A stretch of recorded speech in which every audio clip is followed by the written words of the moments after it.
Jai Ganesha Pahi Mam Sri Ganesha Sri Ganesha Sri Ganesha Rakshana. Muy bien. ¿Quién viene por primera vez al satsang? Muy bien. Satsang significa reunión con la verdad. Es una sangha, es una reunión con la verdad, con los sabios, con los maestros. Acá todos estamos en un camino, en una búsqueda. Ni somos sabios ni somos maestros, pero nos apoyamos en los que sí lograron como esa iluminación, como el Swami Sivananda y Swami Vishnudevananda, que son los maestros en los que nos inspiramos para pronunciar y llevar como el mensaje que ellos nos dejaron. Entonces hoy les voy a leer de este libro, que es un libro muy bonito, se llama Sivananda Yoga, que es escrito por Swami Venkatesananda, un discípulo de Swami Shivananda, donde él relata experiencias con el maestro, cómo él percibía y veía las enseñanzas de Swami Shivananda. Voy a leer un capítulo, algo que ya hemos hecho en satsangs, pero quería leerlo especialmente para los nuevos TTCs que están tan juiciosos, viniendo muy juiciosos al satsang cada 8 días, lo que hace que terminaron la formación, o sea que llevan ¿cuántos satsangs? 3. Este es el tercero. Y yo desde que terminé el TTC dije voy a hacer el satsang, y el primero lo quería hacer y luego dijo ya quiero hacer el satsang, y yo bien puedo. Luego llegó Nirmala, ni modo, y le ofrecí el satsang por ahí a otro personaje y me dijo ni riesgos. Yo listo, se llegó el momento de volver a leer cómo plantar la semilla, plantando la semilla. Entonces este relato nos cuenta a través de palabras de Venkatesananda cómo Swami Shivananda sembró la semilla, cómo él dispersó la enseñanza del yoga en todos los seres. Y esto lo quiero hacer pues como entusiasmando a todos estos profes que terminaron, para que sigamos el ejemplo de Shivananda, porque uno sale un poquito rayado digo, con mucha información, con muchas cosas en la cabeza, y cree pues que para hacer cualquier cosa necesita uno como todo tenerlo bien, pues que todo se dé perfectamente. Y Swami Shivananda por eso fue tan criticado en el momento de su existencia, porque él hacía todo lo contrario a lo que estaba en ese momento.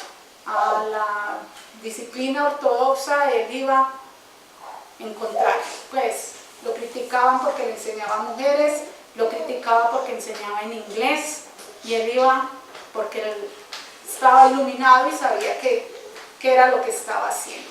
Entonces acá nos relata Swami Venkatesananda, dice que en ese momento, cuando estaba Swami Shivananda, todos los swamis o sabios que habían en ese momento en la India esperaban a que les llegara el aspirante espiritual ya con ese deseo intenso de liberación, ¿no es cierto? Con ese moksha así ardiente que lo único que quieren es sacar la cabeza de dentro del agua para poder respirar.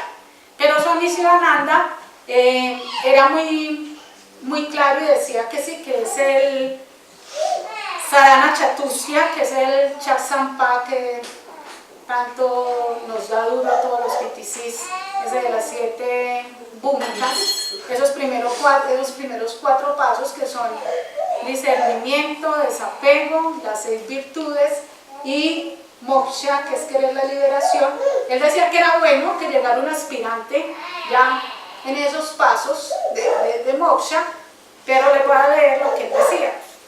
Swami Shivananda decía que tal vez era demasiado esperar que una persona que viviera en el mundo moderno, imagínense, en ese momento era 1960, 40, 50, pues aquí no relata la fecha, pero si en ese momento Swami Shivananda decía que era difícil que una persona que viviera en el mundo moderno, asaltada desde todas partes por distracciones y tentaciones, desarrollara discernimiento y desapego, que en ese momento era difícil, pues ubiquémonos en este momento, va a ser más difícil todavía. Él decía que incluso en el caso de una persona que huía debido a un fracaso, era posible encontrar una chispa que pudiera avivarse hasta convertirse en una gran llama. O sea que él veía la posibilidad de generar sabios, profesores, swamis en todos los seres. Algunas veces, si la chispa no existía, él encendía esa chispa en él. Esa era la belleza extraordinaria de Swami Shivananda. Entonces esto es lo primero que nos debe de quedar claro. Todos salimos con muchas ideas y muchas cosas para hacer y creemos que lo que tenemos que hacer tiene que ser en personas que no vayamos a desperdiciar el tiempo o lo que estamos haciendo. Swami Shivananda nos dice completamente lo contrario, dice que cualquier persona, lo importante es entregarle como el conocimiento, lo que aprendimos, lo que queremos diseminar, lo que queremos esparcir, y que todas las personas, lo importante es sembrar la semilla. Vamos a seguir leyendo. Uno de los métodos que él adoptó fue la difusión masiva del conocimiento espiritual. O sea, él hacía los escritos en la revista, todo su conocimiento lo dejó en 300 libros, mandaba cartas a todo el mundo y a personas y líderes políticos de todo el mundo, y lo mandaba con los libros y las cosas de yoga. A menudo se traduce viveka como discriminación. Aquí había un maestro que realizaba caridad indiscriminada y emprendió una difusión indiscriminada del conocimiento espiritual con la esperanza de que alguno de esos panfletos o libros, al caer en manos de un hombre que estuviera en cierto momento psicológico, muchos dicen que a uno le llega como el conocimiento y la sabiduría en los momentos más difíciles de la vida. Entonces él decía que en un momento de esos pudiera encender el verdadero discernimiento y la verdadera aspiración en el aspirante. Nos relata dos ejemplos en los cómo él esparcía esa semilla, y dice, él solía enviar cantidad de libros gratis a devotos y no devotos, o sea que se los mandaba a todo el mundo. Entre los destinatarios de esos libros gratis estaban Winston Churchill, el presidente Truman de Washington, el mariscal Stalin de Moscú. Una vez alguien le dijo, pues él se lo mandaba a los líderes de los países, y alguien una vez le dijo, Swamiji, nunca van a llegar a esos hombres, o sea, estás perdiendo el tiempo porque lo que estamos enviando nunca va a llegar a las manos de ellos. Él respondió, no importa, después de todo son libros, y fueron enviados a Moscú, Londres y Washington. Deben de haber llegado allá, pues a donde iban a llegar, llegaban. Alguien ha tenido que abrir los paquetes y ver qué contenía.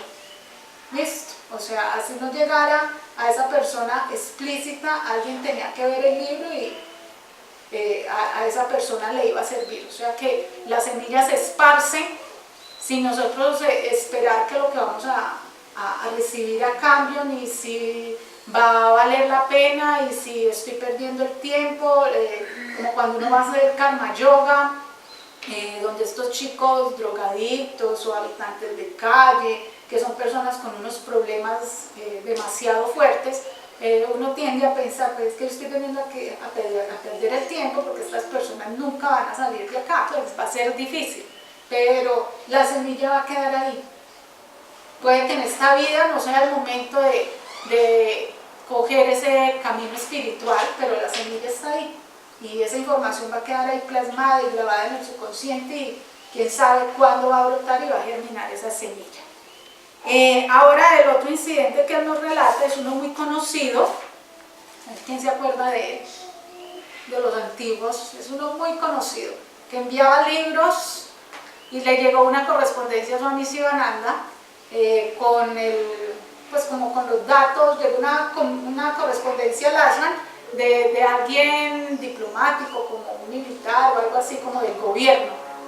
Y entonces él ahí mismo lo que hizo fue coger como los datos y colocarlos en el listado de los que se les iba a enviar libros y todo eso. Y empiezan a enviarle libros y libros a esta persona, y esta persona luego les escribe y les dice que dejen de enviarle esa información, que él no la necesita, pues que no pierdan su tiempo, que él no la quiere recibir. Entonces Swami dice, no quiere, está bien, saquen su nombre de la lista de revistas gratuitas, no queremos imponerse. Entonces también esto es como un mensaje muy importante. Es bueno uno sentir también ese impulso o ese sentimiento de transmitir todo esto tan bonito que nos ha pasado a los que hemos hecho la formación de profesores, de transmitir, o los alumnos, de transmitir cuando comienzan a hacer yoga. Lo que queremos es como que todas las personas que tenemos alrededor lo hagan, ¿no es cierto? Porque nos sentimos tan bien y sabemos que funciona, que queremos que todas las personas que queremos y están a nuestro lado se contagien de esto tan bonito y tan beneficioso. Pero él aquí también nos da una enseñanza y una cosa muy importante que tenemos que tener en cuenta: no se lo vamos a imponer. O sea, nosotros solamente vamos a transmitir. El que lo recibió bien, el que no lo recibió, no tenemos por qué insistirle. No es el momento. Tenemos que estar muy conscientes de que todos tenemos acá un camino y una evolución espiritual, y que no podemos pretender de que todos marchen al ritmo que nosotros queremos, sino que tenemos que respetar.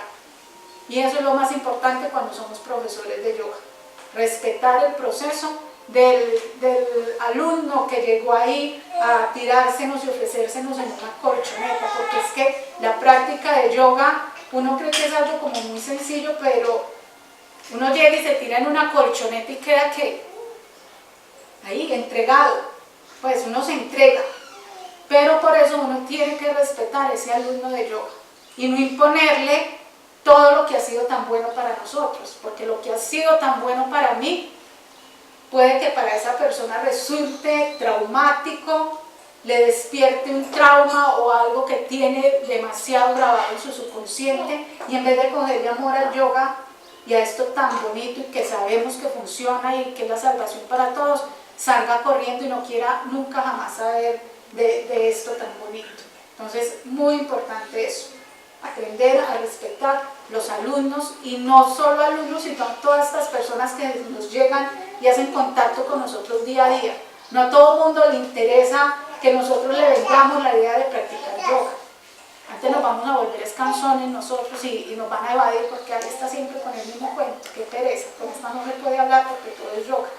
Entonces, muy importante tener también eso presente. Entonces resulta que este señor lo sacan de la lista de envíos de correspondencia, y pasaron 2 años de ese hecho, y después de 2 años, les voy a leer, 2 años más tarde, este hombre le escribió una carta a su amiga que nos conmovió a todos. La carta decía: recibí un libro suyo hace 2 años. El cielo sabe cómo obtuvo mi nombre y dirección. En ese momento yo era tan arrogante y orgulloso, estaba ocupando una posición de poder y prestigio, que cuando recibí su libro lo tiré. Yo estaba en la cima, pero poco después caí. Es lo más normal. Cuando uno sube como palmera, baja como coco. Eso lo tengo yo muy claro. Cuando recibí su libro lo tiré. Yo estaba en la cima, pero poco después caí. Perdí mi trabajo y mi dinero y todo salió mal. Un día tuve pensamientos suicidas y caminé por mi estudio, sentado, desanimado y deprimido. Sucedió que miré hacia arriba y vi caminos seguros para el éxito en la vida y la experiencia del ser. Casi mecánicamente tomé el libro, abrí una página y decía: nunca desesperes. Vi eso y de repente recordé que yo había recibido ese libro de su parte hacía 2 años y cruelmente lo había arrojado al cesto, o sea, al bote de la basura. Pero el sirviente que limpió mi habitación vació el cesto y pensó que el libro podría haberse caído accidentalmente en él. Entonces lo sacó lo limpió y lo puso en el estante, sin mi conocimiento. Así que le estoy agradecido a él y le estoy agradecido a usted. Este libro me salvó la vida. Entonces retomó el hilo de lo que había dejado y convirtió su vida en un éxito. ¿Qué nos relata esta historia o este ejemplo? Que la semilla está ahí y no sabemos el día en que va a germinar.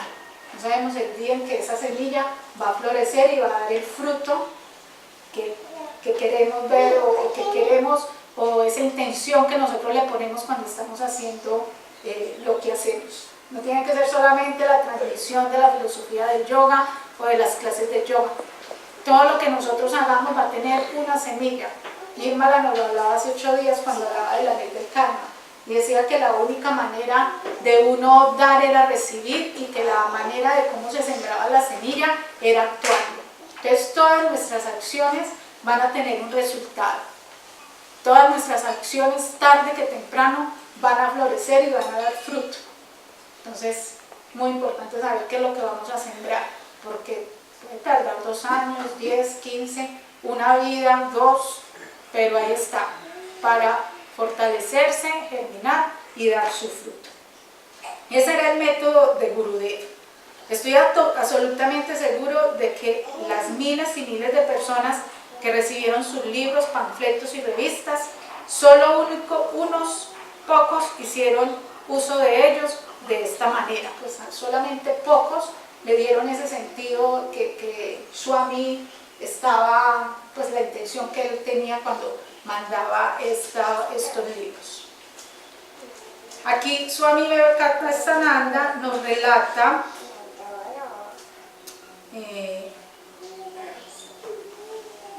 como lo de las semillas, pues que no nos debemos de sentir como mal o tristes creyendo que las semillas se van a pudrir o se van a dañar y no van a dar el resultado o el efecto que nosotros estamos esperando. Es muy bonito.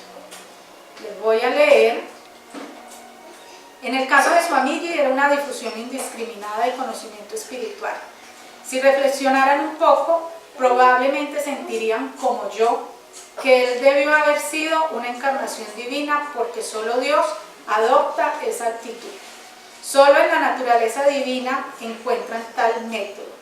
Si miran un árbol, aquí nos coloca el ejemplo de un árbol frutal, o cualquier árbol que contenga frutas y bayas con semillas, entenderán esta filosofía muy bellamente. Pueden contar el número de semillas de un árbol, pueden contar el número de semillas que un árbol produce en una sola estación. A ver por allí nuestro profe. ¿Cuántas semillas produce un árbol? Millones. Listo. Entonces nos pregunta, ¿pueden contar la cantidad de semillas que produce un árbol en una estación? Imaginen lo que sucedería si todas esas semillas germinaran en una sola estación. Sobrepoblación. Imaginen lo que sucedería, no habría espacio ni siquiera para una especie de árbol en esta tierra, ni siquiera para una sola especie, donde todas esas semillas germinaran. Pero eso no sucede. No estoy interesado en explicaciones, solo observo la verdad. Dios ha creado un árbol frutal. Ese árbol da miles de frutas en cada estación, y no todas esas semillas germinan. Este Dios omnisciente, omnipotente y omnipresente está plenamente satisfecho con ello. Pueden argumentar que el resto de las frutas se convierte en fertilizante. Excelente. Estoy de acuerdo. Eso es precisamente lo que hizo Swami Shivananda. Continuó sembrando miles y miles de semillas. Unas pocas germinaron y se convirtieron en árboles enormes, y otras actuaron o actúan como fertilizantes en la preparación del suelo para un futuro crecimiento.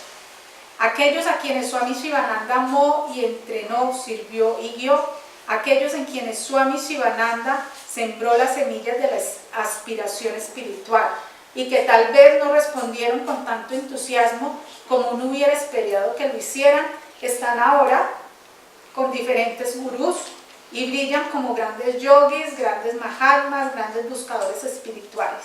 Así que la semilla que él plantó ha germinado y en el caso de algunos se ha convertido en inmensos árboles. O sea, hay unas semillas que sí lograron encontrar moksha y hacerse swamis y grandes almas. En el caso de otros, probablemente fertilizaron la conciencia de no buscadores y los convirtieron en buscadores. Cuando ellos despertaban internamente, encontraban a algún hombre santo y lo seguían. Ese era su hermoso método. Era un optimista extraordinario que sintió que dada esta difusión indiscriminada del conocimiento espiritual, al final cada uno encontraría el sendero y la meta. Entonces este es también un mensaje muy importante, que solamente difundir el mensaje y dejar que cada uno haga su trabajo, porque nos dicen que no creas que vas a encontrar un maestro, un gurú o un guía espiritual y que todo se te va a dar, que te vas a iluminar, ¿no? El maestro, que es el acharya, estuve leyendo también, acá, en un capítulo donde habla del gurú, empieza a hacer la diferencia entre maestro y gurú, y dice que el acharya es el maestro y que el maestro solamente te va a dar una estructura.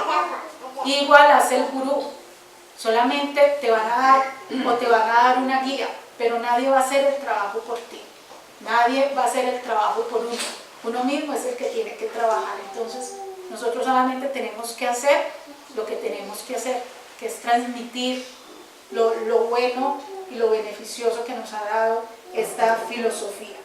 Así es que él aceptaba que el sadhana chatusthaya fuera un prerequisito esencial para la práctica. Sin ello no vas a ningún lado, ni siquiera eres capaz de reconocer a tu gurú y cualquier práctica que emprendas se vuelve inútil e infructífera.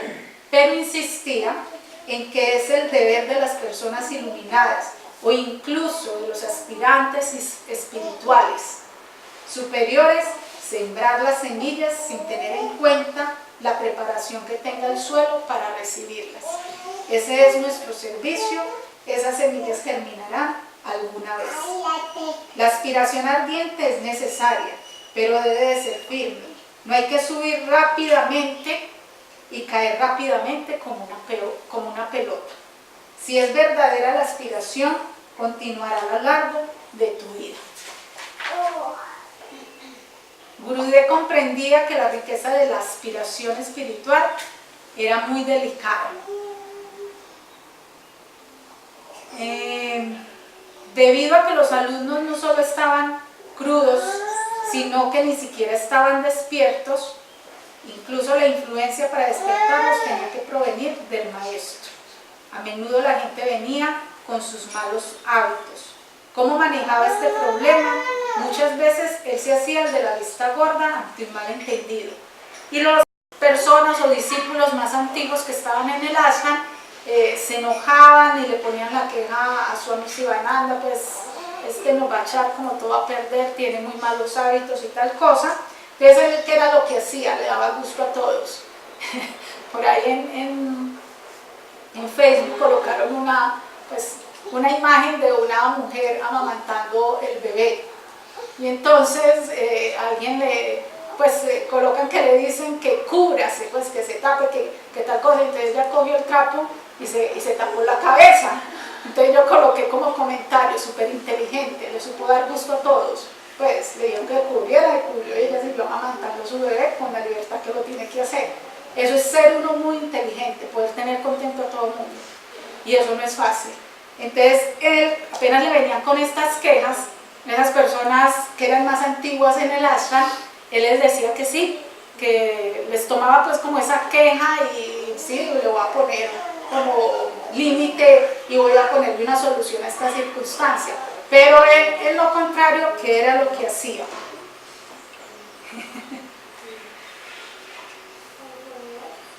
Por el contrario, el hombre del que se habían quejado ante todo recibía un par de bananas.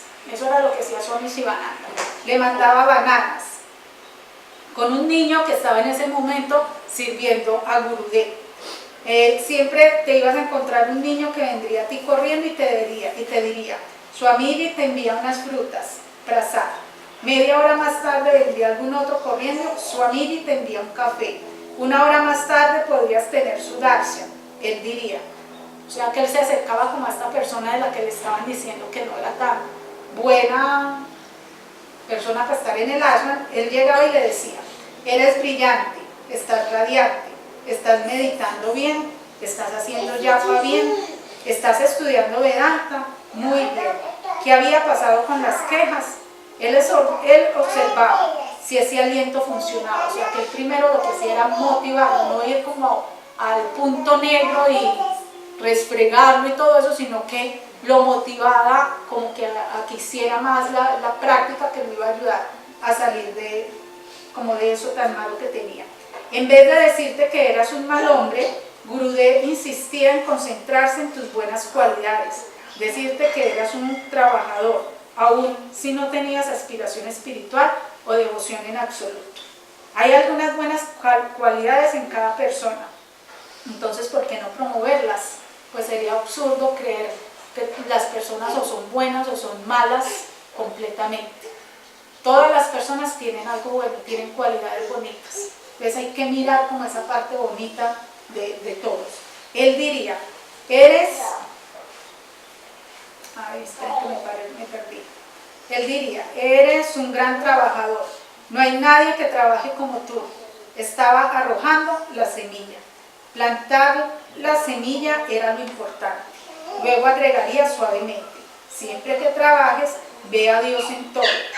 ¿Por qué no vas y sirves comida en la cocina? Eres un gran hombre, tienes un buen cuerpo y una voz refinada. Entonces luego lo mandaría a hacer karma yoga, que es la manera de ir limpiando y purificando como todas esas cosas negativas que tenemos. De esa manera plantaba la semilla de la aspiración espiritual. Entonces este era el mensaje que quería dar principalmente a nuestros nuevos profes, y es un mensaje que nos sirve a todos volverlo a recoger, a retomar, a estudiar, a analizar, porque cada que uno lo lee de todo le encuentra una enseñanza mejor y para ponerla en práctica. Y les quería leer algo del gurú que nos leyó Kanti en un satsang, pero no encontré, no me llevé el libro anoche y no lo tengo en la casa y no lo pude encontrar. Pero abrí acá en instrucciones finales y voy a leer de Swami Vivekananda esta última partecita y con eso cerramos, donde nos habla del fracaso. Y me pareció como, pues no sé qué dice, pero dice el fracaso y bueno, dice yo, pues es que todos salimos como con tantas ideas que vamos a ver qué nos dicen del fracaso. Pues si las cosas no nos salen como estamos creyendo, vamos a ver qué nos dice. El fracaso es importante y nadie puede llegar a eso sin fracaso. Si fallas, si tienes deseos y problemas, ya desaparecerán. Simplemente continúa, repite tu sadhana. Se desvanecerán y Dios te dará la fortaleza que necesitas para superarlos. Toda situación en la que Dios te pone es para tu propio bien. No te desanimes cuando fracasas. Todos hemos fracasado. Nadie puede ser perfecto sin fracasar. También yo he fracasado. Estoy fracasando en este preciso momento. Un maestro no puede darte nada. Es tu mente, es tu prana y es tu alma. Y es tu esfuerzo, créelo. Nadie, ningún maestro puede darte nada y ningún maestro tiene el poder que tú tienes. Es tu confianza en ti mismo, tu fe en ti mismo y tu propia fortaleza lo que puede elevarte por encima de lo mundano, por encima de este remolino. ¿Quieres salir? Intenta creer esto a partir de ahora. El fracaso nunca te hará débil. El fracaso te hará fuerte. No te preocupes por lo que digan los demás. Algunos te alabarán, otros te criticarán. Para un yogi, ambos son un engaño verbal. Un yogi no debe reaccionar ante palabras de alabanza ni de censura. Om Tat Sat.